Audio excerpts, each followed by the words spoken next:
my language and my course. So, what is your name? My name is Aaron Modus. The date is 8/16/18, so I think this is a day late technically. Anyways, what do I look like? Something like this over here on the right, more or less. That's not a bad camera. And what language I'm learning? Spanish. And why am I learning it is because it's super useful in a lot of parts of the world that I have to have another English or another credit or foreign language, and Spanish is not bad. Intro assignments and notebooks. So it's really simple assignments and quizzes like last year when I did German. Yeah, that was last year. Anyways. So yep, doing the central module, and yep, I gotta redo it till you get 100%. Helps out a lot. Understand the course and access their account so you don't get frozen during the rest of the year and you're like, oh goodness, how do I do this? You should already know how to do that, and if you don't, well, just go back and do the intro assignments and then you'll figure it out, hopefully. You can always email the mentor because they're really helpful. Let's see, so includes 4 language notebook checks. Yeah, you'll have those, 4 of those, and I just like, when I have my notes, take a picture of my notes, email it to myself from my phone, and then just submit those pictures, and ta-da! So notebook, it can actually help a lot. I have my notes from German still. They help a whole lot. And use them. Use your notes. Intro assignment, a notebook, oh, that helps. So yeah, on the course homepage, you can always watch that recording for the orientation whenever you want, to refresh yourself. Remember how to do things, a few things. Look at examples of notebook checks or examples of submitted assignments. Canvas course help, saying, yep, always email your mentor if you need help, or when you need help, don't be shy.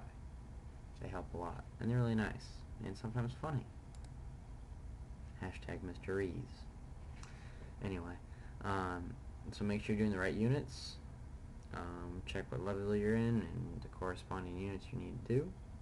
Submit the core lessons and milestones. That's it. You don't need to submit like every little lesson you do every day, because that would be a lot of submissions and you don't have to.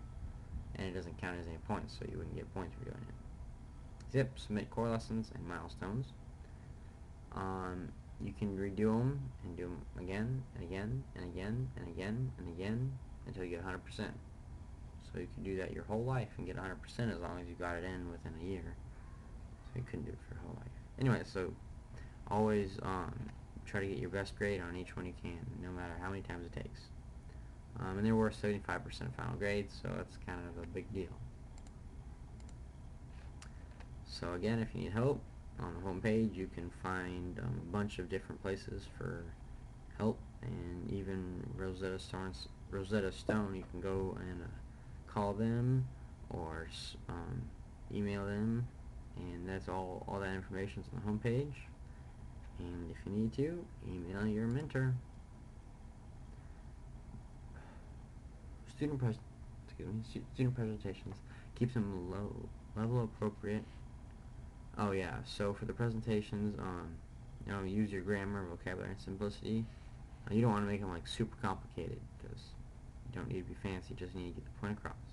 Make sure it's your own work, and you can use Google Translate for like a word or something that you're not sure about, but don't use like a whole sentence, because that's kind of just cheap.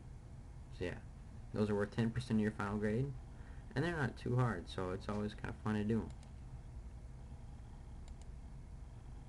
Let's see, live classes. Set alarms, because I miss these often because I am in a different time zone, so I have to get up early. But these are actually really fun, and these are also worth 10% of your final grade, so you should attend them. They're very useful to ask questions in these. There's the helps for them. And in conclusion, this is, I like how they set this up, so have fun learning, and if you have a question, email your mentor.